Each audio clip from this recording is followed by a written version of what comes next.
West ইন্ডিজের বিপক্ষে one day সিরিজে হোয়াইট ওয়াশ হওয়ার পর বাংলাদেশের সামনে এবার টি-20 চ্যালেঞ্জ। ওয়ানডের ব্যর্থতা সাদা বলের এই ফরম্যাটে ঘোচানোর লক্ষ্যে সেন্ট ভিনসেন্টে পৌঁছে প্রথমবারের মতো অনুশীলনে বাংলাদেশ দল।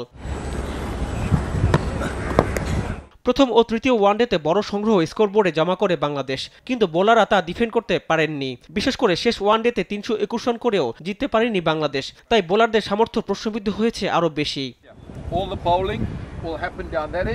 টি-20 সিরিজ শুরুর আগে অনুশীলনে ঘাম ঝরিয়েছে পুরো দল। ওপেনার সৌম্য সরকারের বিশ্বাস টি-20 সিরিজে বাংলাদেশ দলের ঘুরে দাঁড়ানোর সামর্থ্য রয়েছে।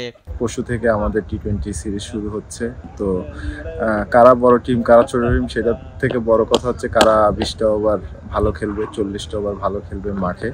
তো ওইটার জন্য অপেক্ষা করতে হবে। আমরা যদি তিনটা ফরম্যাটই তিনটা সাইডই ভালো করতে পারি, bowling batting fielding team wise ভালো খেলতে পারি, আমরা আশা করি যে তাদেরকে আমরা আরামসে বিট করতে পারবো। এবং তারা টি-20তে ভালো টিম, ওদের থেকে মনোযোগ দিতে হবে। আমরা আমাদের বেস্টটা দেওয়ার চেষ্টা করলে আমরা ম্যাচ উইন করতে পারবো।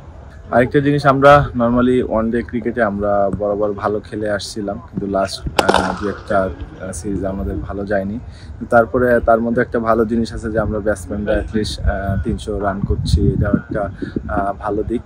পুরো ওয়ানডে সিরিজে বাজে সময় কাটানো বাংলাদেশ দলের বোলারদের উপর আস্থা রাখছেন সৌম্য। আমাদের বোলাররা সবসময় ভালো করে আসতেছিল, এই সিরিজটাতে হয়তো একটু তারা স্ট্রাগল করছে। আমার কাছে মনে হয়, আশা করি তারা সামনে টি-20তে কামব্যাক করবে। অ্যান্ড তার পাশাপাশি আমরা ব্যাটসম্যানরা যারা রান করছিলাম বা রান করছে সবাই, যেহেতু আমরা ওয়ানডেতে 300 রান করছি, এখানে যদি তারা সেটা ধারাবাহিক বজায় রাখতে পারে তো বোলার আর ব্যাটসম্যানগুলোতে ভালো টুর্নামেন্ট হবে। 16 ডিসেম্বর কিংস্টাউনে শুরু হবে 3 ম্যাচ সিরিজের প্রথম টি-20। রিফাত আঞ্জুম, দেশ টিভি, স্পোর্টস ডেস্ক।